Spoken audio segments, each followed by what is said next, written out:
projet est extrêmement important pour la Guinée. Nous sommes venus avec une mission de la Banque islamique de développement, qui est le bailleur du fonds du projet, pour faire une revue de conception de la structure de chaussée.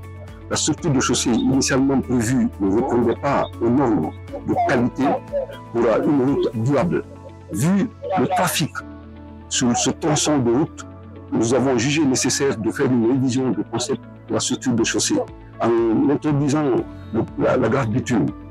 Donc c'est extrêmement important et c'est pourquoi on a fait appel à la Banque mondiale pour proposer cette structure de chaussée, pour faire un accompagnement financier pour que le trafic soit pris en compte dans la conception de la structure de chaussée. Parce que, au final, quand la route va terminer, le trafic sera très dense. Et le but est de concevoir une route qui va durer plus de 20 ans et plus. C'est pourquoi c'est extrêmement important de faire cette revue de conception et avoir un accompagnement financier de la Banque islamique de développement. Alors, les travaux qui sont en train d'être exécutés se déroulent normalement. Les travaux sont réalisés à environ 42,50%. Nous avons eu quelques petits soucis par rapport à la pluviométrie.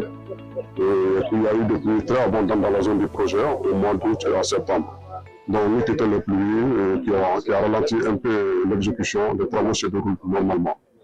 Il y a 96 ouvrages de différents types et un pont de 120 mètres.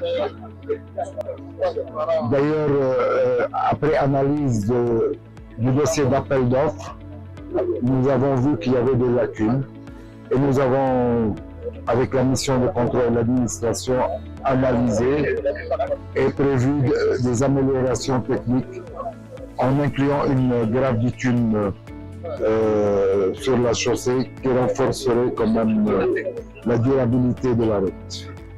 Notre part ici dans l'exécution de ces travaux est de 35%.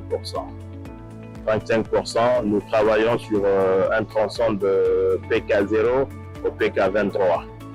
Et en date, nous avons fait le dégagement à 100%, la mise en forme à 100%. Nous avons fait le remblai jusqu'au PK19. Donc il reste 4 km où on doit faire le remblai. Ok, pour le moment, je dirais que c'est une offre de soulagement pour la communauté de Dabis en particulier et la préfecture de Bokeh en général. Parce que je m'aimerais vous dire, au nom du président de la République, son Excellence, le général Mamadi Doumbouya et monsieur le gouverneur de la région de Bokeh et monsieur le préfet, franchement, cette route qui est en train de construire Bokeh-Kémou, je dirais c'est une offre de soulagement pour nous. Parce qu'à l'époque, quitter ici, à Dabis pour aller jusqu'à Bokeh, il fallait faire 24 heures. À 53 km, il fallait faire 24 heures. Aujourd'hui, bien que la route n'est pas encore achevée, tu peux quitter ici dans 45 minutes à Bokeh. Mon frère, tu dis qu'il a affaire là. On va lui aller à affaire. Parce que ma singira nous dit qu'il a un kiné, kiné ya quoi si kire mara. On y vient même si fait bien nous d'abis. Mon toro mané, mais à quoi si fanade n'andi. Mon yagali mané, moi mangera. Il a la base mon raïk. Dit à mon homme yagali.